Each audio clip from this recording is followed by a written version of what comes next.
You somehow think it's virtuous to hide in your basement and make your art until it gets all nice and perfect before you put it out? Well, let me tell you why that is absolutely wrong. You can have it. World famous photographer Chase Jarvis. It's pure chaos, exactly the way I like it. Hey everybody, how's it going? I'm Chase Jarvis, and this episode of Chase Jarvis Raw is about why you should show your work. And I was thinking about this, you guys were asking me lots and lots of questions, so I decided to bring in an expert, and that expert is none other than Mr. Austin Kleon. Look who I found.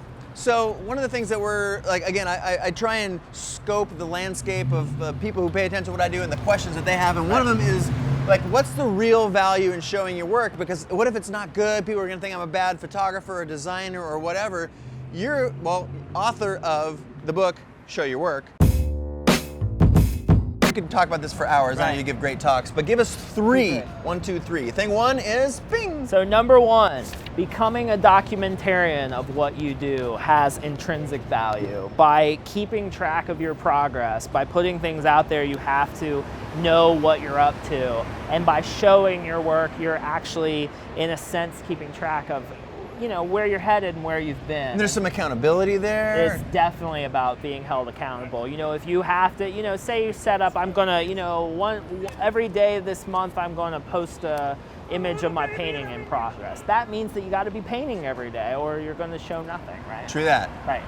And thing two.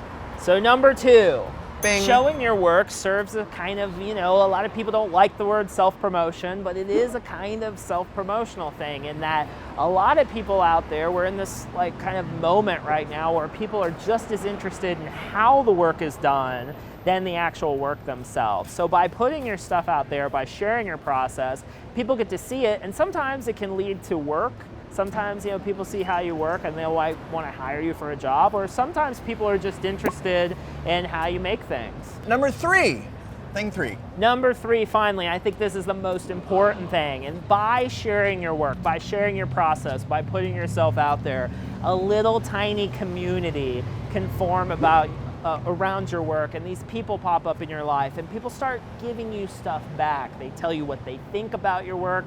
They give you recommendations of stuff you might want to look at, sometimes even bad feedback. You know, if someone says, oh, you're ripping off so-and-so, well, you didn't know you were ripping off so-and-so, but now you're aware of their work and you can kind of adjust. Anything to say to haters? Oh, well, hey, you know, look, when you share your work, you got to be ready for the good, the bad, and the ugly. Sure. But I think the really important thing when you're wanting to be a creative person is that it's really obscurity that's your enemy. It's not so haters, true. right? If you get haters, it's a good thing. If you get haters, that means people are paying attention enough for you to actually have haters. Yeah, but the community part, getting feedback, both positive and negative, outweighs all of the bad. So right, you put things out into the world and then people see those things and then they talk back at you and it sets up a feedback loop and it just makes your work better. Yeah, and then you got Kevin Kelly, 1,000 True Fans. Like if you develop a little, that's one of the ways you can actually guarantee your future. And even if you don't want to make money as an artist, you just want to build a community, other people, other like-minded community, that's a thing. That's a great